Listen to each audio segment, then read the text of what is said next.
Hey, I'm FTFE and welcome back to the channel that stuffs stupidity in a locker, then fills the locker with cement, then sets the locker on fire, then throws the locker in the sea. The age of space travel is upon us. NASA are going back to the moon. Elon Musk has plans to have 1 million people on Mars. Trump just upped NASA's budget by 12%, and this year, Blue Origin are taking paying civilians into space.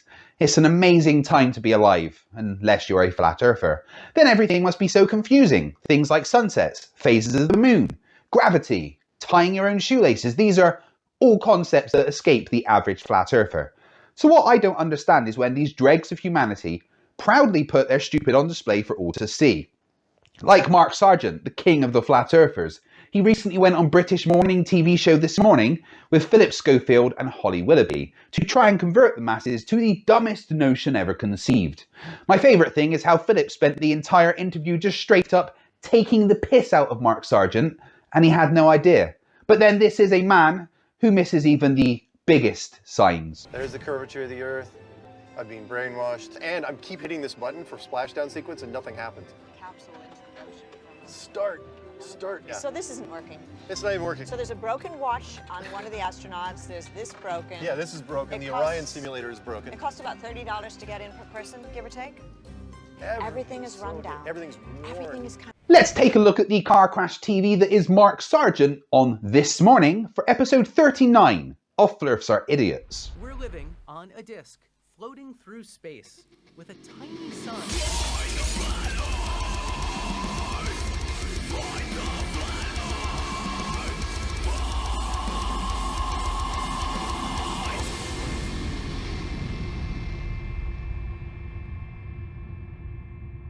Thank you for joining me once again as we look at the people that make earthworms seem smart. Mark Sargent is famous for being the king of the idiots. So when he was asked to go on British TV, it was impossible for him not to look and sound like an advertisement for not drinking lead paint. Let's see how this went. Now then, most of us have spent our entire lives thinking that the Earth looks like this. But you can forget about that, because the Earth, in fact, well done, nicely caught, looks like this. This is what it is. It's flat, and it has a, just like Game of Thrones, it has a big ice wall surrounding it. Oh, Philip, straight in with the mockery, good man. But he is right, because Flat Earth does have a lot in common with Game of Thrones. It's fictitious, has a fervent fan base that comes up with crazy theories and posts them all over Reddit, and both have conventions, except more people turn up to the Game of Thrones conventions. The last Flat Earth International Conference in Dallas had less than 400 attendees. Mark Sargent is one of the leading voices in the Flat Earth movement, and he believes it's time that we all woke up and realised that we actually are living on a flat disc. Well, Mark joins us now. Welcome. Good morning, Mark. Welcome. I mean, obviously, there are thousands of questions, Yes. which I'm sure you've been asked 1,000 times. A few, yes. Philip can't even look him in the eye. He's so embarrassed to be talking to such an idiot. So, we believed for many years that the Earth was flat, and then science comes along, and discovery comes along, Right. and we think, right, okay, now we can see that it's actually round. Sure. We've seen that it's round. Sure. So how come it's not? Yeah, Mark, how come it's not? How come every physical measurement shows curve and rotation? How come I can see the moon below eye level from a plane? How come, Mark? This should be good. It's not because we can't prove it's a globe. We absolutely can, and have 1,000 times over. You just use the ultimate get out clause of it's fake, CGI. No matter what evidence we show you, like live images from space, or even when your own people prove it. A 15-degree-per-hour drift. We don't see you, Enrique. Lift up your light way above your head. Interesting. Interesting there. You still just deny it because none of you are skeptics. You're all just denialists. And fucking morons. Everything that in fact, it starts out with everybody that's in the flat Earth community starts out looking at the globe saying, can you prove it? Can you prove the globe, especially without using NASA? Because it's not that we found out that the world was a globe back in 1972. We knew for 5 centuries. So that's how everyone starts. You try to prove it in a court of law. Yes, we've known for a long time because it's actually pretty easy to demonstrate. And you may have tried to prove it's a globe and failed, but that's because you're all dumb as fuck. And why would you go to a court of law to argue about science? They're judges, not scientists. I flew in Concorde, and I was lucky enough to fly in Concorde, and you get up to 65,000 feet, and I could see the curvature of the Earth. That was proof to me. How come that wasn't true? And yet I could show you weather balloon footage from 120,000 feet, and it's absolutely tabletop flat. And Neil deGrasse Tyson, the world's most famous scientist, no offense to Brian Cox, he'll come out and tell you, no civilian will ever be able to see the curvature of the Earth. Neil deGrasse Tyson isn't a god. He gets things wrong. And I'm straight up saying he is wrong about that, because under certain conditions you can see the curve of the Earth. Check out this footage from Dogcam. This video has a compressed image on the right showing that the curve is there. And it's not fisheye because the video crosses the center point several times and the horizon stays convex. Is he lying? No, I'm not saying that you're lying. I'm saying that you wanted to see the curvature. There's a big difference. But don't you want to believe that it's flat? You have no proof. I have more proof than you do. I would challenge that. You challenge that, would you, Mark? So why, every time I email you and challenge you to a debate, you respond with something not related at all to the question about the debate? Like when I found out you were on this morning, I emailed you saying, as you were in the UK, how about we meet up and have a live debate? The following was your response. British mainstream media flew me in for that interview. Should tell you something. Nothing's gonna stop Flat Earth from changing the world. We have the producers, we have the media, we have the youth. Soon we will have everyone around you. The war will be won by attrition. The arrogance of science is about to end. Get ready for it, Mark.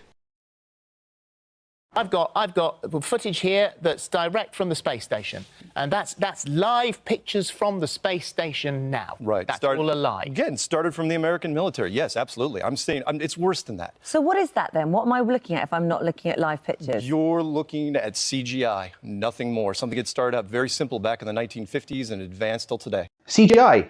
Back in the 50s? For real? This is a video of the most advanced computer graphics from 1972. This is Atari's Pong, whereas this footage is from the Apollo space program in the 1970s.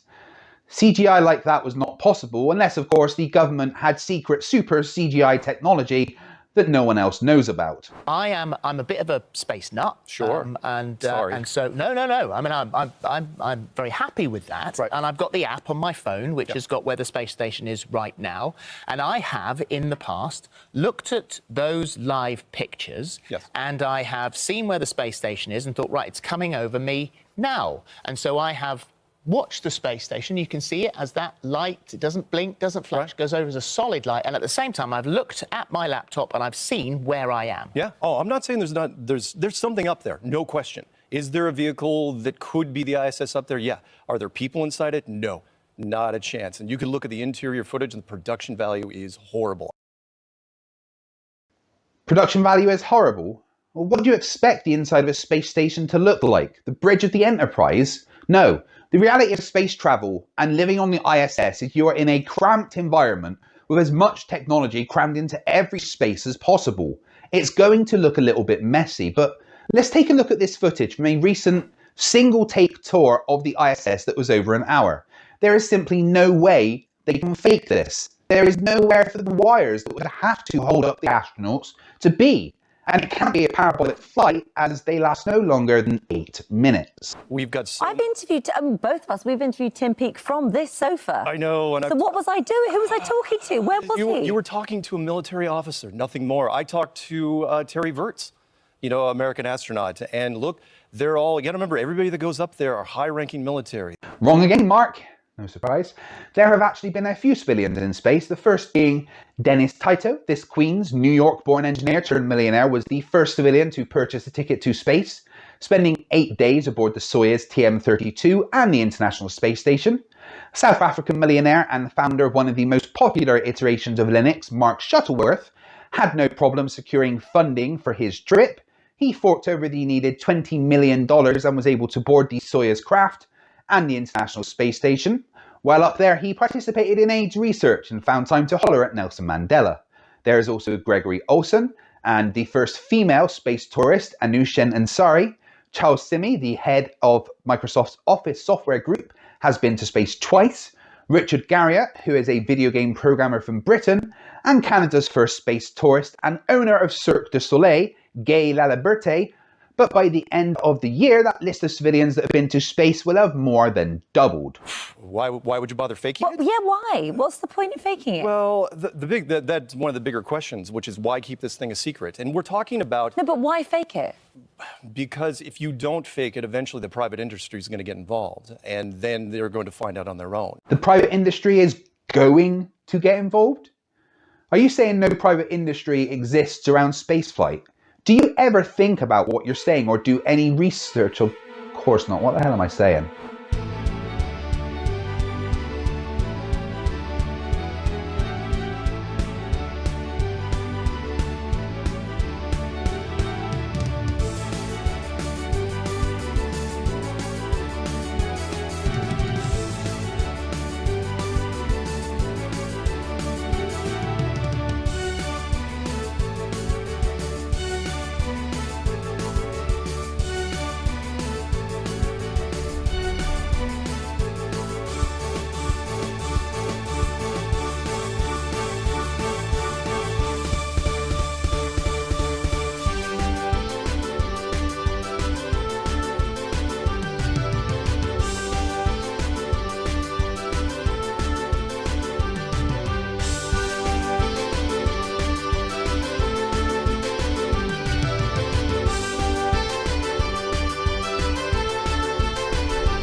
Would be bad because if you don't keep this thing a secret, remember we're talking about something that was discovered back in 1960. The public wasn't ready in 1960.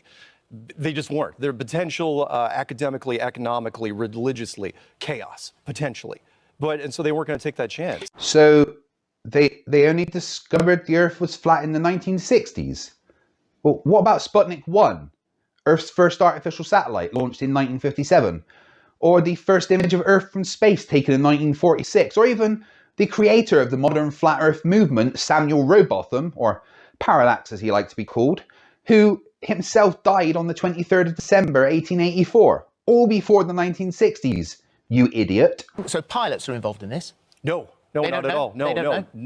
Pilots, scientists, none of those people. I have astrophysicist Brian Cox. None of them have anything to do with it. Okay, so all of those people, right?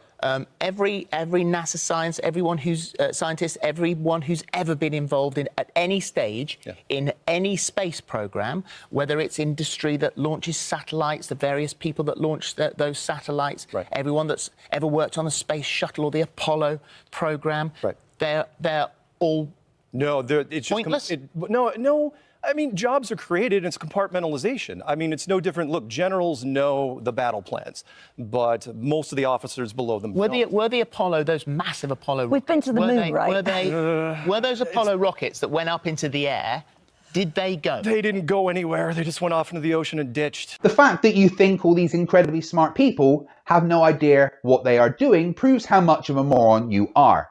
Rocket scientists literally design rockets to go into the vacuum of space.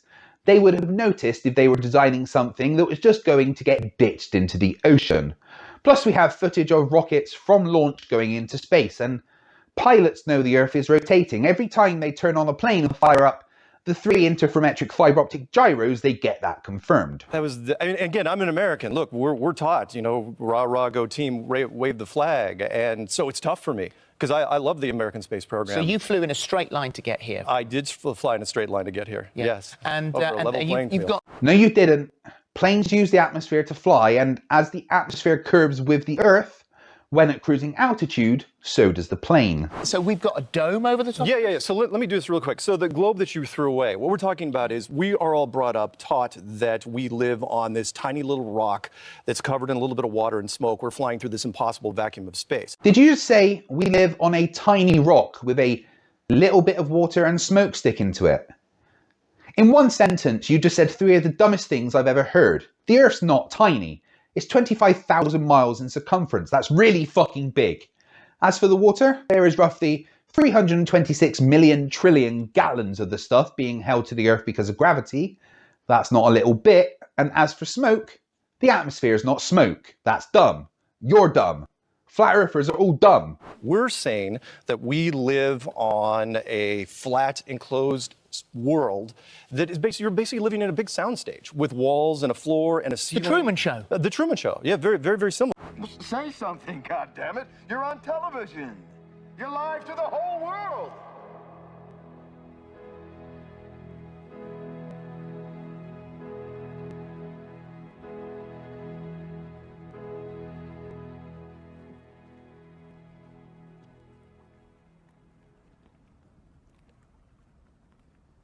In case I don't see ya. Good afternoon, good evening, and good night.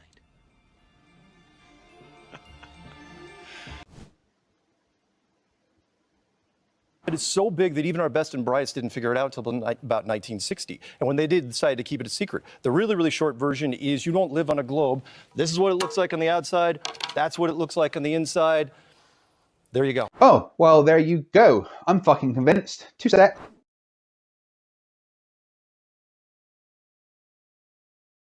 So why don't we just fall off the edge? For the same reason, the space asteroid question. Yeah. So for the same reason why you don't fall off the edge here. Antarctica is the only continent that doesn't look like anything else. All the other continents in here look perfectly fine. All the other continents look perfectly fine. Are you sure about that, Mark? Because I don't remember Australia being 3 times the size of Canada. There isn't a single flat Earth map that matches reality. And that's because all flat maps are a projection of a globe that have to be distorted to display a 3D surface in 2D. Antarctica, though, and it's not necessarily an ice wall, it's just Antarctica, this really, really, really high continent. So you're saying Antarctica goes all the way around? Yep. So where's the North Pole? North Pole's in the center. North Pole's in the center, South Pole doesn't exist. Compasses don't work down in Antarctica. Most people don't talk about that. Well, that's not entirely true. If you were at the exact South Pole, which at the moment is about 100 miles north of the coast of Antarctica, west of D'Urville Station, the compass would point exactly towards the magnetic North Pole. But of course, if you were exactly at the South Pole, every direction would be towards the North Pole. Also, there is the fact that you have to have different compasses for the northern and southern hemispheres. The Antarctic Treaty says that no corporation in the history of the world can set up shop down there forever. What's outside? That's a tough one, isn't it? Well, I mean, because it could be no clue. Well, I mean, if you can't get outside, you're not going to know for sure. But I mean, I don't think, my personal opinion is this isn't a one-off. There's not just one of these. There's more. So we've got a picture of what you think what it's. Oh yeah. That was made by one of our people, and it's a great option. I love it. Have they been there? Have they seen that? No, of course not. Okay. So There's are a they hole in the just wall there. making There's it a hole. up? No, no, Like, no, are no. they- There's a hole in the wall. Yeah. So can you go through that and go to the other places? Again, flat Earth opens the minds of people. Most of the flat earthers will stick with something like this. I love how you just completely avoided the question that Philip gave you. Flat earthers should be politicians. They're amazing at not answering questions. But, you know, other flat earthers, I'm not going to knock them. It opens minds. Okay, but amongst your people, Yes. amongst your flat earthers, Sure. you argue amongst yourselves all as day well. long, like the And Scottish actually, Highlands, we argue. You have been accused yourself as being sort of a member, I think, of Warner Brothers or something. You're making this up. Government agent, yeah. So, I mean, aren't you just all turning on yourselves? Like, No, you can't believe anything. No. ever. Yeah, flat earthers always argue amongst themselves all the time. It's fucking hilarious. Guess what? No, you're promoting bullshit. You're a shill.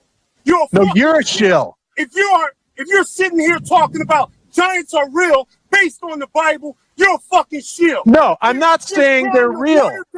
You're trying to water down the flat earth movement, and I'm not gonna let you.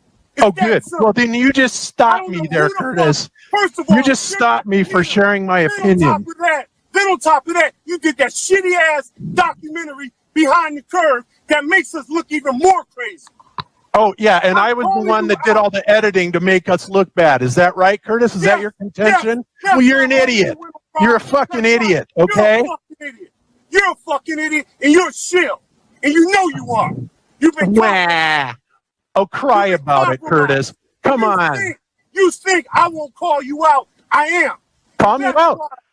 I'm saying you're full of shit. And that's why you tried to suppress me in your chat. At the end of the day, again, like the Scottish Highlands, no offense, but you know they can all agree on one thing: they hate the English. That's the same sort of thing here. We disagree on so many of the finer points here, but at the end of the day, we all agree on one thing: that is not a globe. In other words, none of you know what the Earth actually is, but you all know it's not a globe. That's a perfect example of the flat Earth mindset. You're all fucking idiots. Absolutely, you can hammer on the globe. Everybody starts out hating flat Earth, and everybody tears down the globe themselves. That's why we have a 99% retention rate. Do you not believe any proof in anything? No, I believe in proof in things. Okay. But in which case, well, I've got to ask you. Sure. That we obviously, those of us who believe that the Earth is round, right. There are lots and lots of things that would help us to convince ourselves that the Earth is indeed round. Globe, by the way. The globe. Yeah. I mean, technically, this is round. Okay. Yeah. And flat. And so, what proof do you have? None. Ever. There isn't any proof of the Earth being flat. Every bit of evidence the Flat Earth Retard Brigade ever present is always just them not understanding physics or claiming everything is fake. No one has ever been there. No one has ever taken any pictures of the ice wall that surrounds us. Exactly. So no one can get anywhere near. Why can't we go there? Why can't I? Oh, the Antarctic Treaty. And you can go there if you want to spend, I think it's like 12,000 pounds. You can go to the edge, one of the peninsulas, and get your picture taken with penguins. Yes, there is some very expensive holidays to Antarctica, but the following is a list of people who have crossed Antarctica without the aid of travel companies, some completely on their own. This list disagrees with your assertion.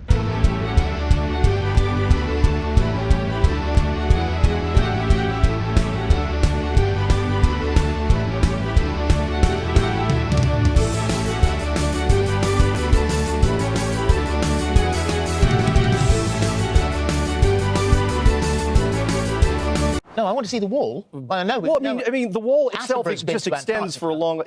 You can get to the Antarctic coastline. That's not a problem. Yeah. I want to go to the wall. Boy, you're going to go all the way in here. No, the Antarctic Treaty forbids it. You cannot go there.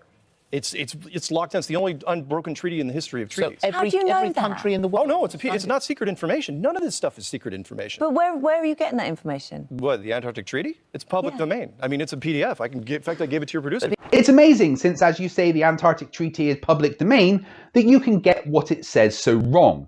The Antarctic Treaty does not say you can't go to the Antarctic. The Antarctic Treaty simply sets aside Antarctica as a scientific preserve, establishes freedom of scientific investigation, and bans military activity on the continent. So no armed penguins. The treaty is about limiting the stripping of resources. It's all corporations. Every corporation in the world, no one can set up shop there. The following is a list of organisations based in Antarctica, including some museums. This list disagrees with your assertion.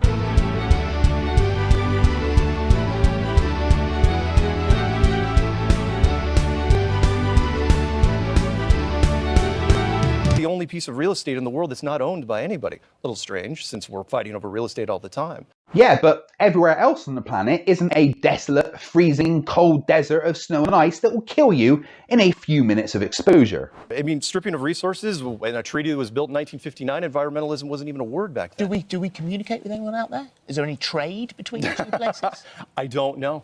Couldn't tell you that. To your proof questions, and I know we don't have a whole lot of time left. Sorry, let me give you the 5 bullet points that I gave a Georgetown physicist, and he folded like a card table almost immediately. I put this challenge up to Brian Cox, Neil deGrasse Tyson, Michio Kaku, any of these guys. Yeah, those 5 questions that prove you're an absolute moron that any real scientist wouldn't waste their time with. I covered those 5 questions in my last video about you, but please carry on and make a fool of yourself on national TV.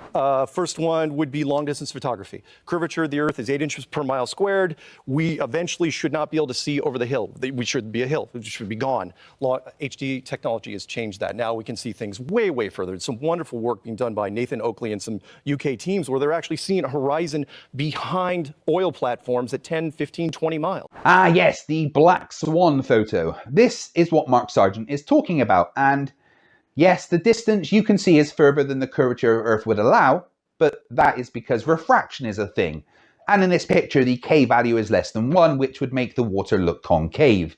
But look at this photo from the same distance on a day where the refraction isn't as bad, and oh shit, are those oil platforms sinking, or are they being hidden by the curve of the Earth?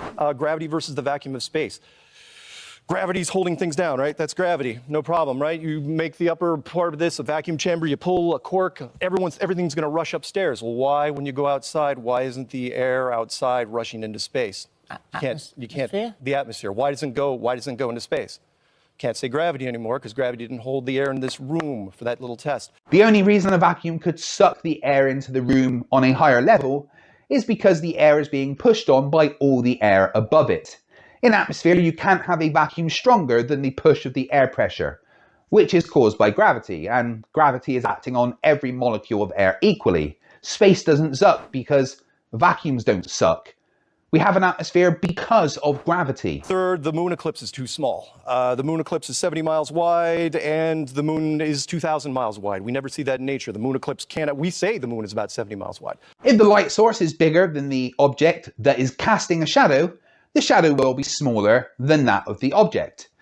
This isn't a big mystery. This video from the channel Creative Works from Davicos shows that as the object is moved away from the thing it's casting a shadow on, the actual solid part of the shadow gets smaller and smaller. Sure, that's a spooky one. I didn't even know that till about two years in, which is the moon generates a cold light, which is warmer in the moon shade than it is in the moonlight. If you magnify moonlight, it gets even colder. It's generating a cold laser light.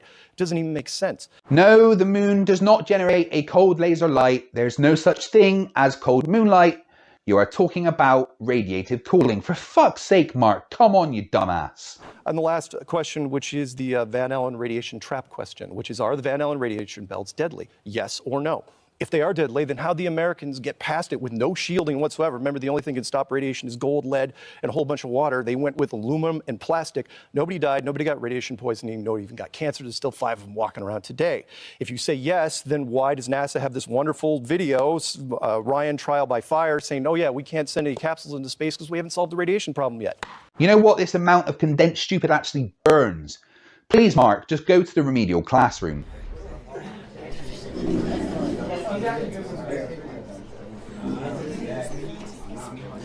Right, shut up everyone. Mr. Riley, Mr. Ranty, the lunch lady tells me you two have been arguing and had a fight. I can't have your already limited learning potential disrupted, so what's this all about? Why would Ranty pretend to be a scary man? So you got scared because Ranty put on a deep voice and that's why you were fighting? You know what, I don't care. You're not going to graduate anyway. I'm going to be fucking teaching you dipshits forever, aren't I?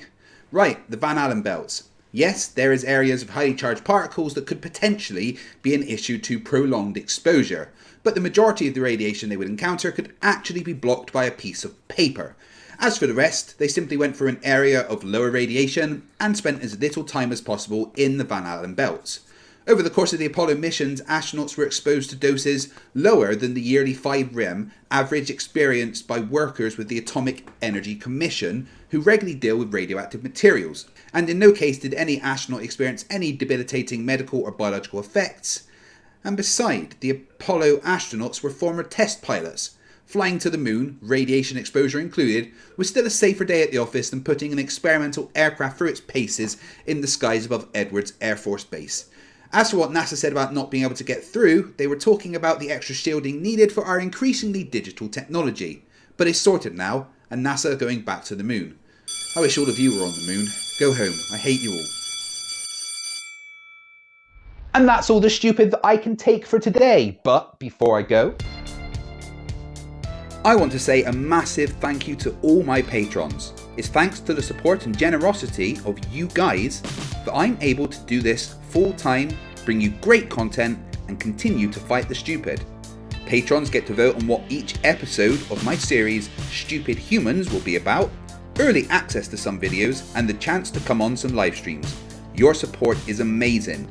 To join, go to patreon.com/FTFE. And thank you. Thank you for watching. If you've enjoyed this destruction of stupid, please leave a thumbs up, subscribe if you're not already, and hit the notification bell so you never miss anything from FTFE. And remember, stupidity is not a right. Fight the flat earth.